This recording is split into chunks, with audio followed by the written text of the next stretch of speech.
Pat me the lighter, cuz I'm about to light it up. I like that shit. That shit was Sound good to me. just one more time. Pat me the lighter, cuz I'm about to light it up. And one thing for sure and two things for certain, I go by the simple name of Skinny, and you're now tuned in with the Match One podcast. I think this should be about straight. So, y'all know how we already do that shit, right? Match one, hey, match one. Hey, we gotta really come up with a theme song on Dead Air, on everything. But, damn, hold up. Hey, okay. Y'all already know what it is. I know this started kind of crazy. We just started the show. But anyway, y'all already know who it is, man. It's your boy Zeus, a.k.a. Let's Go, a.k.a. Thunder, a.k.a. the Hood motherfucking Geek.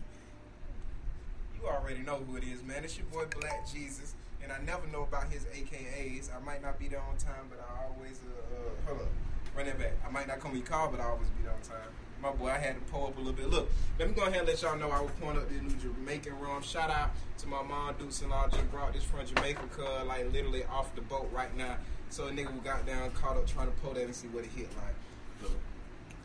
You dog big cuz. Welcome to the Match One podcast. Damn, bro, you ain't got no type of intro, nothing. You just gonna. I mean, Straight shit. cut with it. Look, fuck it. But today, we got for episode 7. Thank y'all for listening so far. For episode 7, man, we got a special guest in the building today. Come on, man. Y'all already know who it is. It's really kind of special. They might not have told you this, I guess this, but man, I've been really looking forward to getting you to the show. Without further ado, And that too much Sprite for that last shot. man, hold up, bro. We trying to introduce the guest. Come on, let's do it. Come on, man. All right, so without further ado, we got a politician in the building. Hey. All right, Entrepreneur in the building, Promoter in the building, Black Lives Matter activists in the building. Somebody that I seen really trying to make a difference in our community in the building. See, I told y'all here at Match One, man, we not just about just rapping and all that, man. We get any and everybody that's got a voice to get here and speak. So without further ado, man, tell them who you is. Tell them who we got in the building. For a moment, I had to think about who you were talking about. You said a special guest. I thought I was already family. Hey, You're a guest to the listeners. One thing for sure, two things for certain. I go by the simple name of Skinny. I'm officially in the building, man. Shout out to everybody out there listening to the podcast. I look forward to it. I feel like we're going to have a little fun today, talk about some interesting stuff, and see if we go from there. Let's do it. That's what's up, man. So before we start, man, tell the people a little bit about what you doing, man, in your city, what we know you for. Well, I tell them you the voice of the streets now, but give them your story. Hold on. Are we interviewing him now?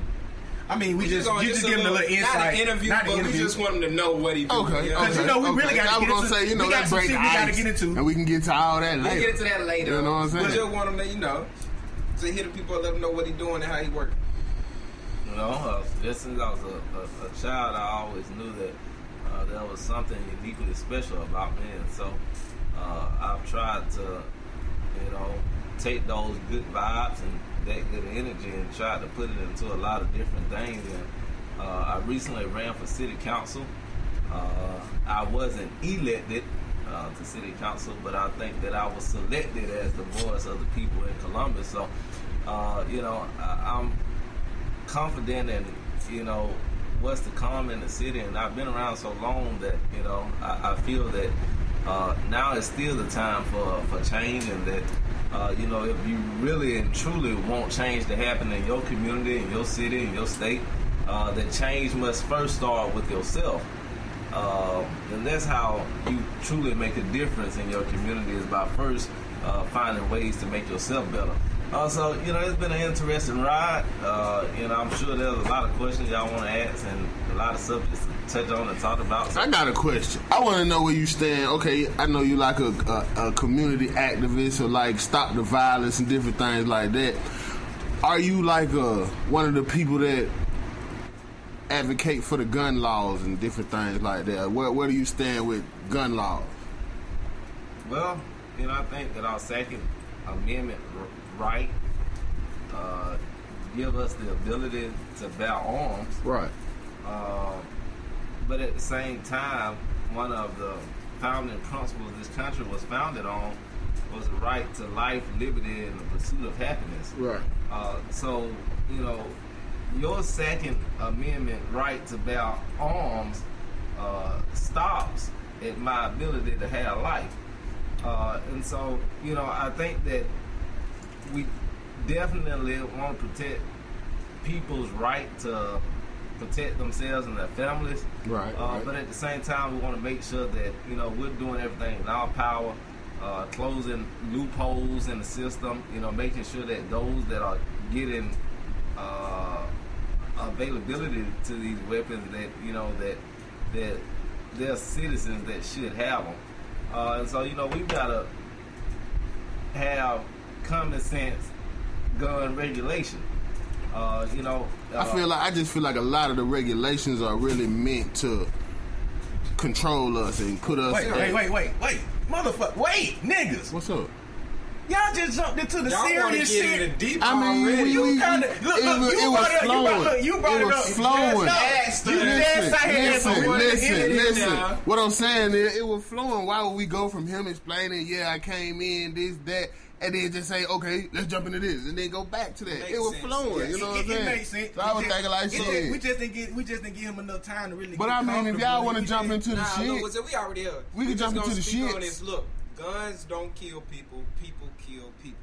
At the end of the day, the people that's doing all this crazy killing has nothing to do with the system and the process that you have set up for buying guns.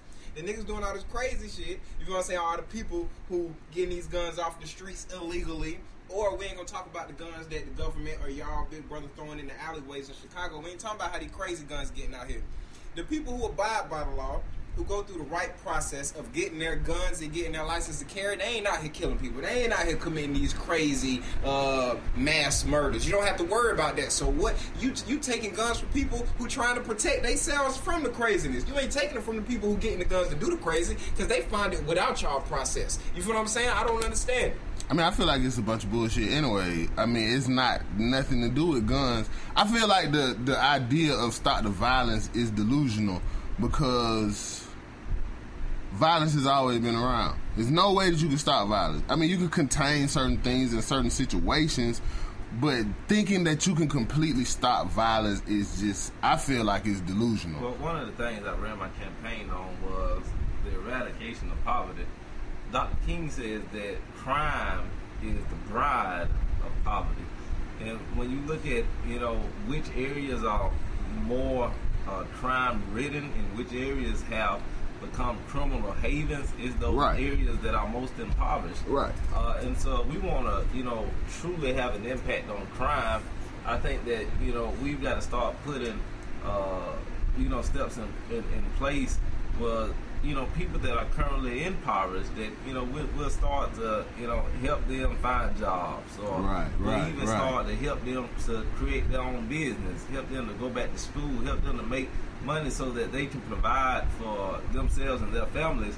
It is my belief that, at the end of the day, everybody wants a steak dinner. Nobody wants to be eating noodles 7 days a week. Right. So you're going to do whatever you got to do to make sure that your family eating just as good as the next man. And I'm not saying that I necessarily condone the actions that come with that, but what I am saying is that I understand. Right. I just feel like, I feel like if you believe in the Bible, people that quote the Bible and like to talk about the Bible and things like that, if you think about like Adam and Eve, they had 2 sons, Cain and Abel, and Cain killed Abel. He ain't had no gun. He wasn't influenced by nothing. You know what I'm saying? So I mean, it's in our DNA. Is that the story? Didn't Cain kill Abel? I'm saying not. We know Cain killed Abel. Were they Adam and Eve's children? I mean, from my understanding, I thought they were. I don't know. That's what I'm asking. I thought they were. I might be wrong. I mean, but I'm saying though, yeah, they were Adam and Eve kids though, Cain and Abel. But what I'm saying is, they weren't influenced by nothing. They weren't no rap songs. It wasn't no movie. It wasn't no goddamn gun. He killed his brother. You know what I'm saying? And their parents were the first 2 motherfuckers ever. So I just feel like it's in our DNA. Violence is a part of our DNA. I mean, you know what I'm saying? You think about like a motherfucker in a if you're in the army, you're an American hero for going over across the country killing motherfuckers. You are an American hero. The American sniper dude, he had 100 and some bodies. He's an American hero. But you a fucking psycho. The nigga in Orlando, he's a fucking psycho. You know what I'm saying? See, got my boy Marquese Skinny Averett. He ran for city council in the city. East side. The east side. Let him know again. Sorry about that technical difficulty, but let him know again what made you decide to run. You know, go into politics. Like I said from the beginning, I always knew and recognized that you know, even from an early age, that when I spoke, that you know, people listened to what I was saying. And so a lot of times people say, well, when you talk, when you speak, you sound like a preacher. Well, I first learned how to speak in church. And so I used to travel around to different churches on youth days and on all that type of stuff. And I used to speak, you know. And so, you know, I started doing the whole party thing, you know, and then I had a voice. But it came a point where I realized that, you know, you have a voice and the question becomes, you know, what are you going to talk about? And so with that realization, I wanted to make sure that I was an asset to my community and not a liability, that through my voice, that hopefully I could bring change, you know. And the crazy thing is that, you know, we ran a hell of a campaign. You know, there are people all over the city that didn't know what in the world a city councilor did, you know, that didn't even recognize that they even had one, you know. And I think that we brought issues to light, you know. Why is North Macon Road the only part of the city that's growing, you know?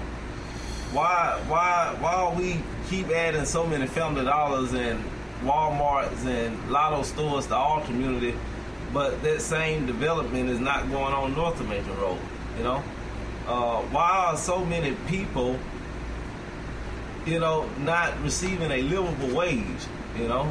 We're not talking about minimum wage or $7.25, $7.50, you know, hour job, but somewhere where you could work a job and take care of your family and, you know, do the things needed as an adult. Right.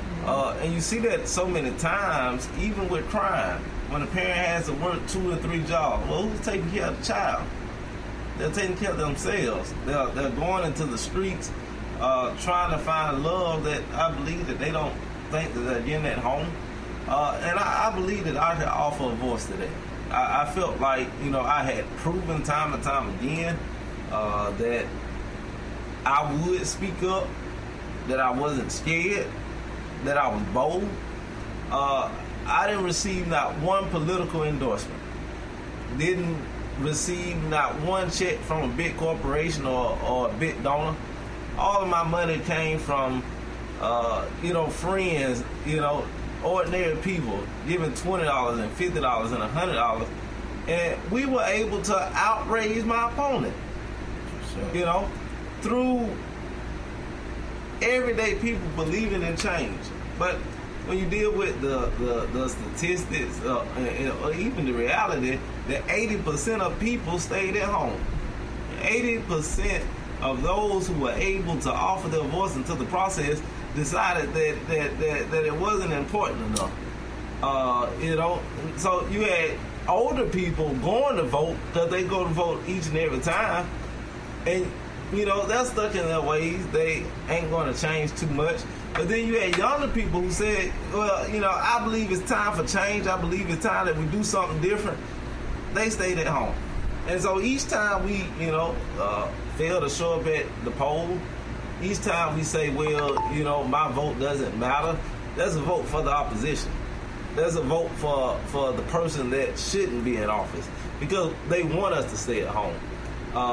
And I said all that about not receiving donations and not getting political endorsements because what that meant was that I didn't owe nobody nothing. I remember you used to be like an advocate or whatever you would call it for the mayor, for Teresa Thomason. Yeah. She wasn't like a help with the running for city council. She wasn't like a endorsement. Well, no. Teresa decided that she would take her endorsement and give it to my opponent. And so me and her didn't speak during the election cycle. You know, everyone has their own decisions to make. Right. But one thing I think that's important is a lesson in loyalty. I was Teresa's only paid employee, so I would go everywhere Teresa went. I'm taking her through the hood, taking her through the barbershops, and taking her through the AKA dinners and UNCF balls, and you know, and at the time it was a very controversial decision. I was a 20-year-old black man on the side of the white woman while she was going against another young black man, which was F. Baker. Right. So, you know, I was looked at kind of crazy for that. But I realized, I thought that, you know, hey,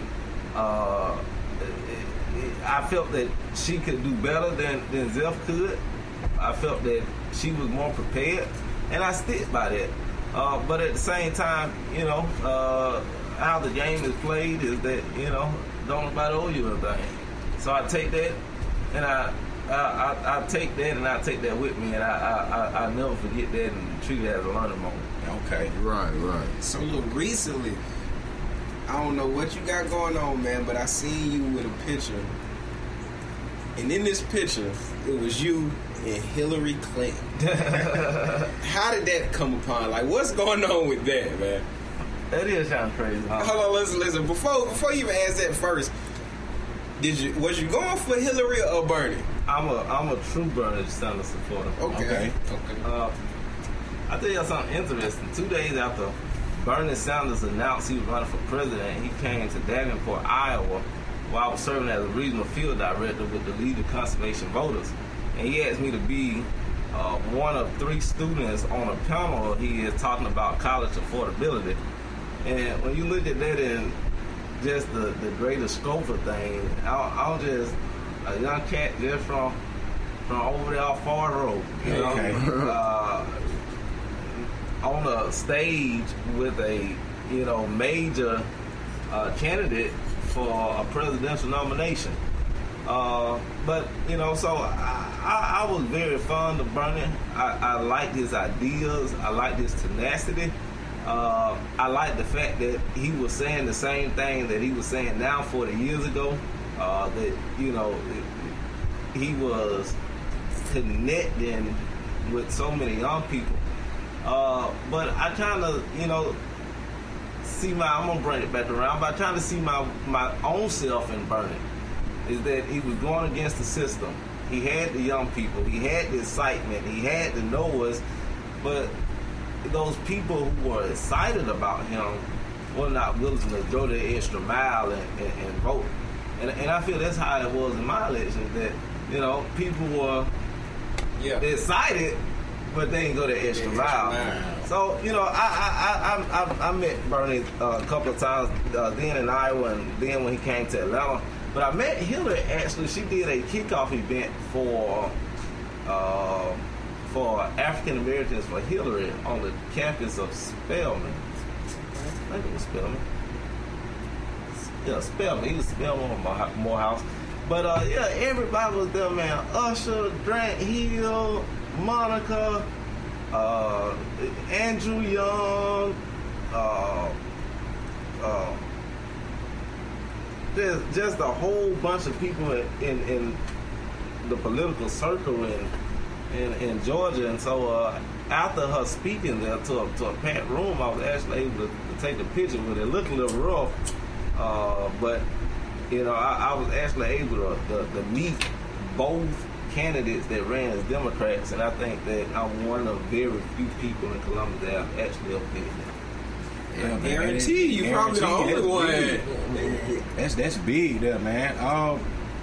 We can go back to the campaign real quick that you had, man, because I want to make this statement. I seen a powerful. I don't know if you've seen this, but if you follow this man, on his Facebook during this campaign, he had a powerful picture, man. It was him with his sign, his running sign, outside in the rain, man. On the east side. I'm talking about literally, like, it was pouring rain. This man has, like, dripping down. I don't know how he stood out there. Like, what did that, when you was doing that, what type of statement was you trying to make? What did that mean to you? You feel what I'm saying?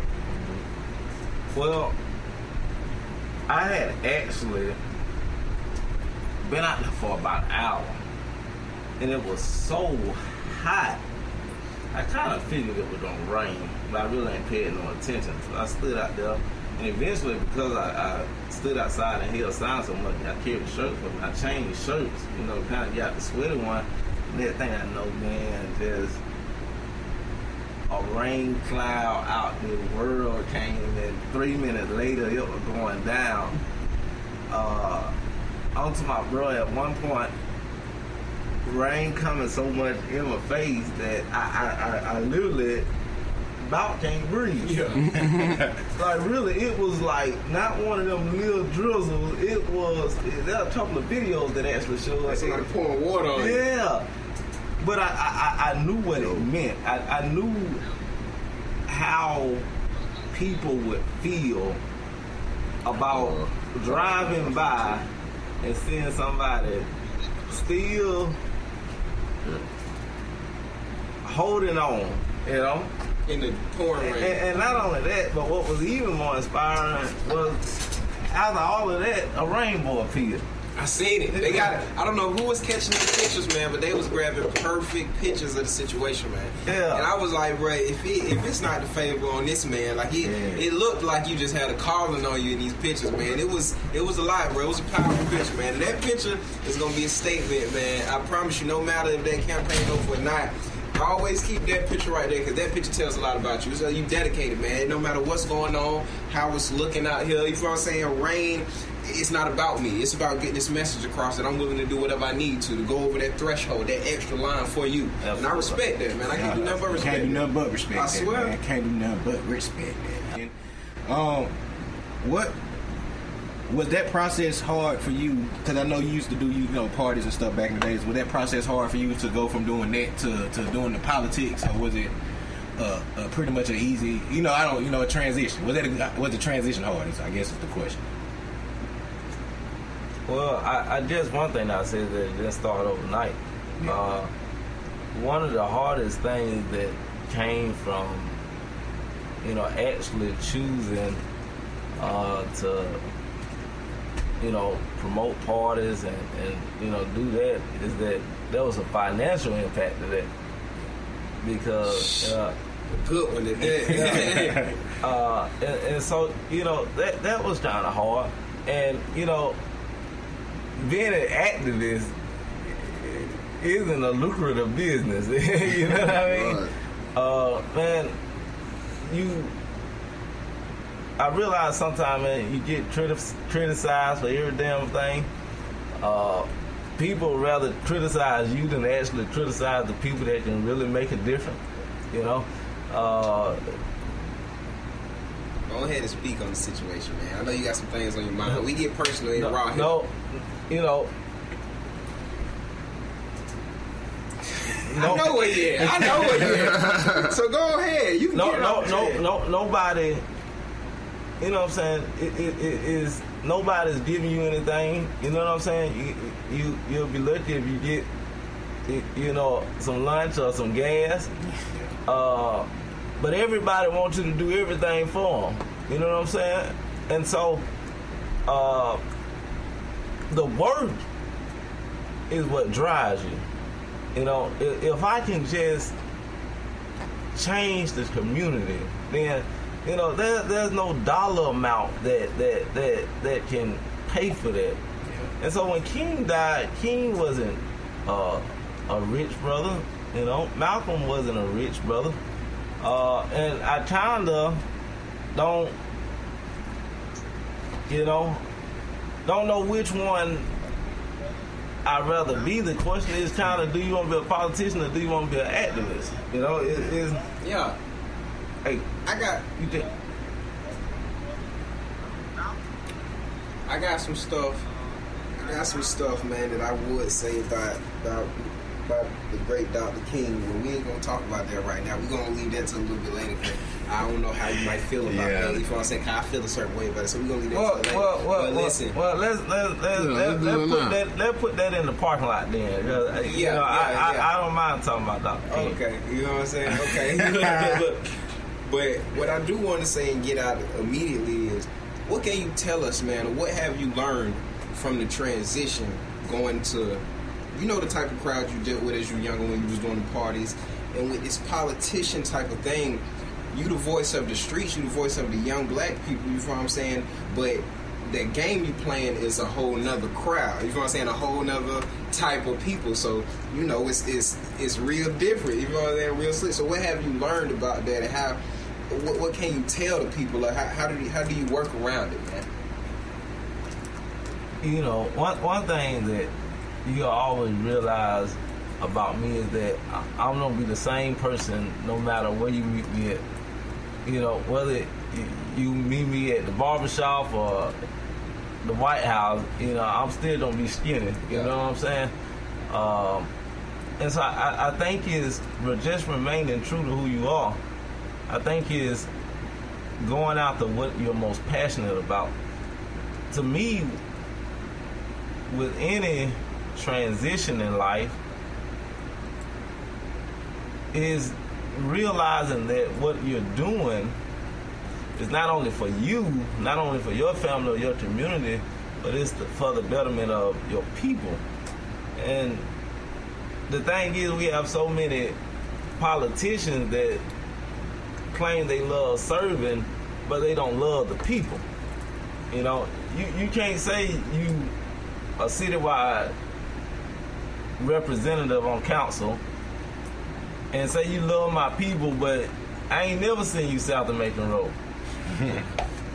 Now everything north Macon Road, you there in the spot, you know. And how can you say that you understand the conditions of someone if you're not out there in the mud? You know what I'm saying? If you ain't out there with them. So I'm yet trying to cultivate my own being. I know that some kind of way I have the ability and the power to make a game-changing play while I'm here on Earth. The question just becomes now to me is, what the hell is it? And so, in all actuality, you know, we coming back just like we did the last time, straight out the same playbook, running a clean race. I think that's what my calling is. I think that my calling is to serve, and so we don't come back and we don't fight for it. Okay. So you ain't changing it up. You don't. No, we can't change it up. Okay, no, that's what's I ran a clean race. I promised that from the very beginning that I wasn't running an opposition campaign. I was running a proposition campaign. My opponent had sat in office for 30 years. It wasn't about her. It was about trying to represent, to be on a seat, to be in a seat. And so it ain't coming knocking at you. I'm not even going to talk about you. I'm just going to talk about the issue.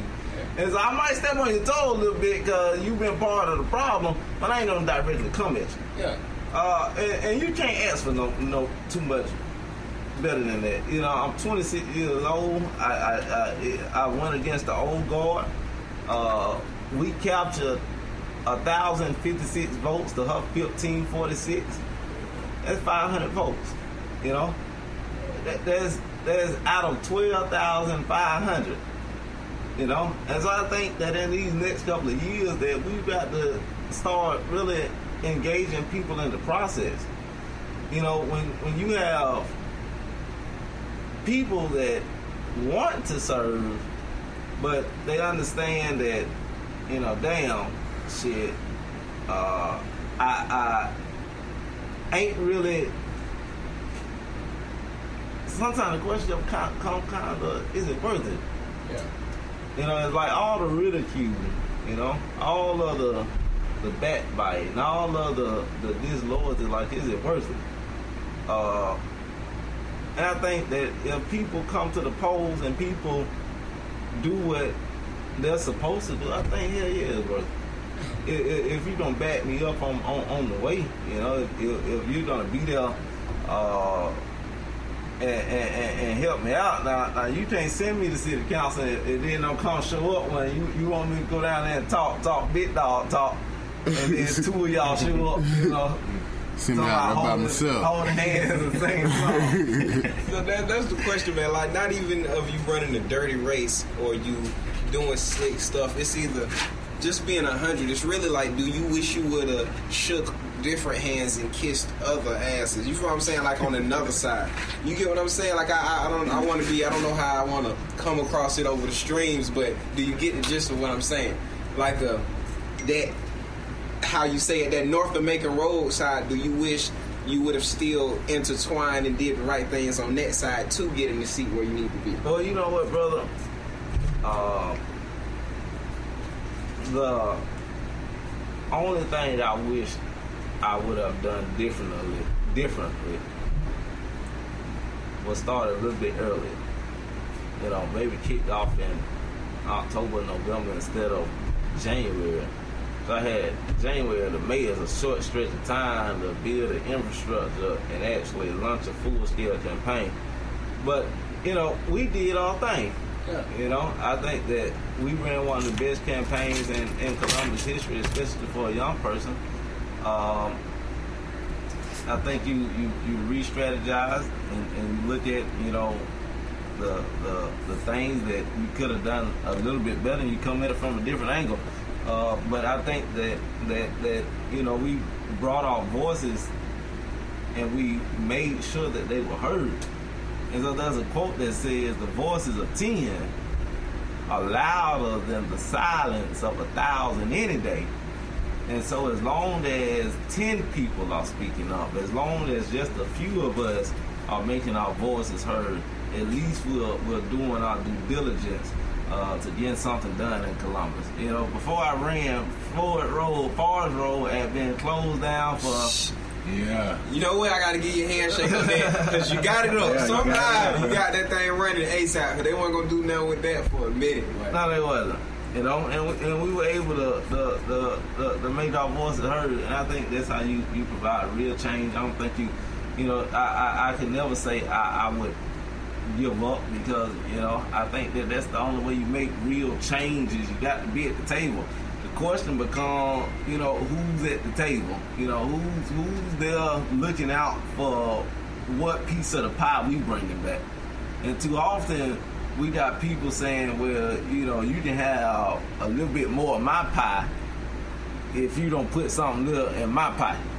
You know, and so we need people that are for the people, and you can't know the people, you can't love the people when you don't know them, you know. And so, let me ask you a question. So, what's your I guess your long-term goals with the politics? I don't know, bro. I want to serve until I think it's time to do something else, you know. Okay. I don't really know. I don't want to be a politician for life. Okay. I want to do it until I think that, all right, you know, let somebody else serve now. You know, so presidential goals. Yeah, that's what I'm saying. Yeah, like, you know, presidential goals. Congress. You know, I would never run for president. I think that's one of the hardest jobs in the world, and not in this lifetime. So if you had a chance, you would run for president. Run for president. You know, come on, Skinny. You know what? Honestly, I want to help. I want to train a future president. So I want me to do something good, but I want my son to be better. Okay, understood. So he can have that burden. That's what's up, man. So, we got Skinny in the building, man. So what's your plans, I guess, now until the next election or the next when is the next election for? In 4 years. In 4 years. Okay. I ain't know what was on the same. So what does Skinny have going on in these upcoming 4 years? Like what's going on? Tell us a little bit. Are you working on your business aspect? Are you developing your campaign more? What you got going on? Well, one of the things that I spent the last couple of weeks doing is getting my mind right. You know, I spent a lot of time to myself. I spent a lot of time with family. I spent a lot of time with friends, and just celebrating the moment. You know, a lot of times we get caught up in, you know, the next level and the level after that and the level after that and trying to think 10 steps ahead that we forget to live right now. True. And so, you know, over the course of my 26 years, I've accomplished a lot. And so now it's a reflecting moment, you know. Very soon I will be, you know, making an announcement about the next step, you know. Okay. But just right now, you know, I'm just enjoying the moment. You did a lot, man. You look, party, promoter, thrower, and that was legendary. Crown will always be legendary, but then you went into the music aspect of it, man. Oh yeah. I forgot all about when he talked about the man. music You aspect. started your own record company up, man. What's Are you up, still? Yeah. Are you? And you had the #1 artist at the time in the city. You know what I'm saying? What was going on with that, man? How you pulled that off? Well, Flim was actually a part of that. Hey, Flim and Fat Food. You know, I think that and I think that, and I'll be willing to say this live on the radio, is that we actually should have went another way as Crown.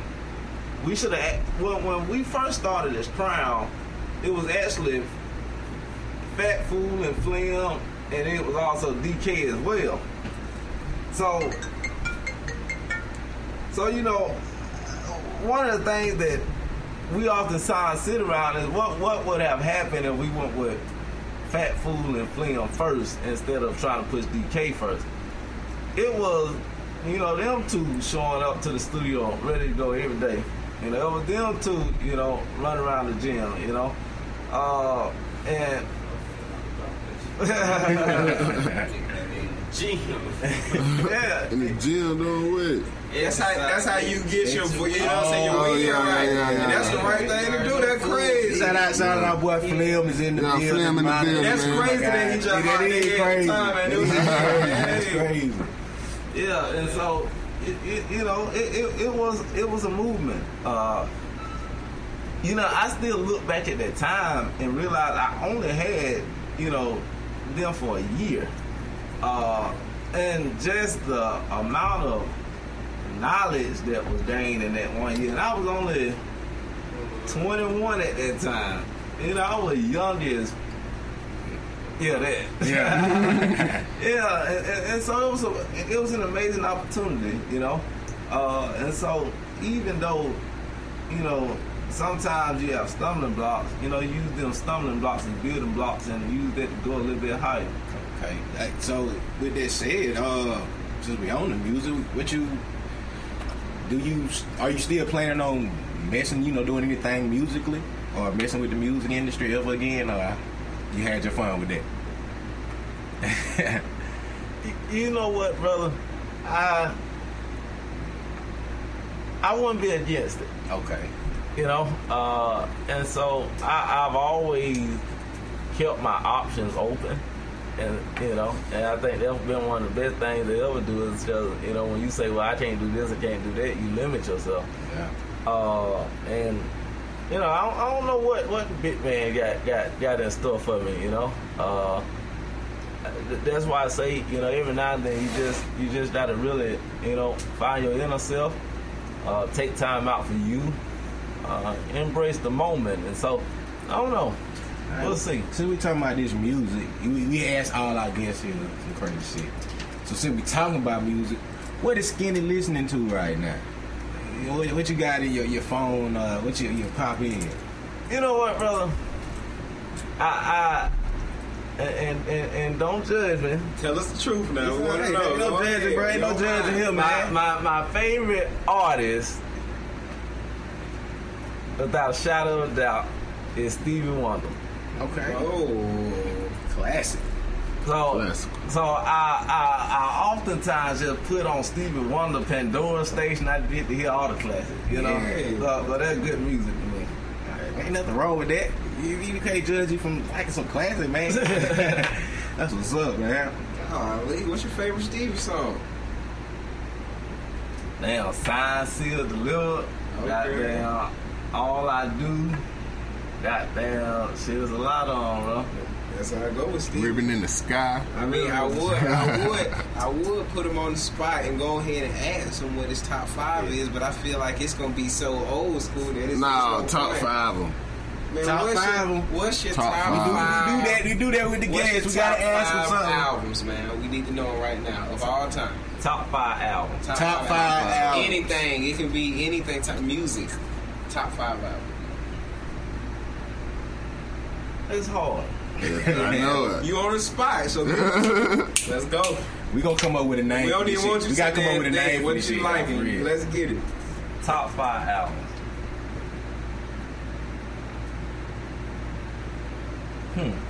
No order, no particular order. Just give them to her. Or if you want to put them in order, that's up to you.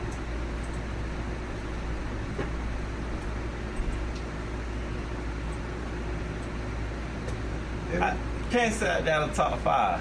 Oh man, give us 5.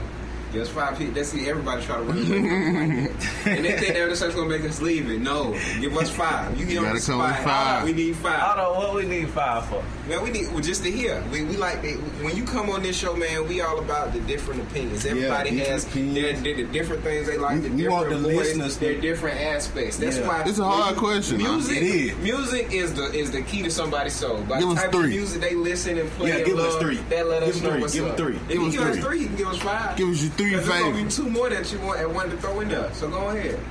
Just give us 3 and 2 possible then. Just give us 3 and 2 possible. Give as many as you want. Do mixtape count? Yeah, bro. Anything. Anything. Anything. No one here say.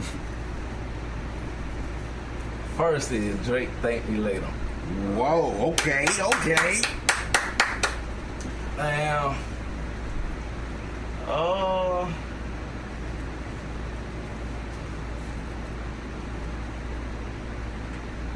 Future Dirty Sprite, the mixtape.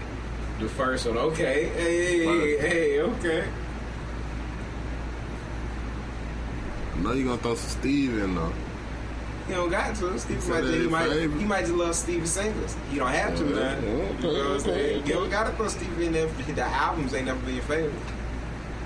I may be lame for this, but it's still one of my projects, but DKIDK.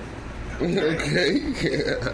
Hey, that was a good one. Why y'all Keeping it low. playing? That was a Keeping it good low. one. That Went live mixtape 3 times. That was up though. Frank's home. Like low key, for real, because I gave a hit 3 nothing yet.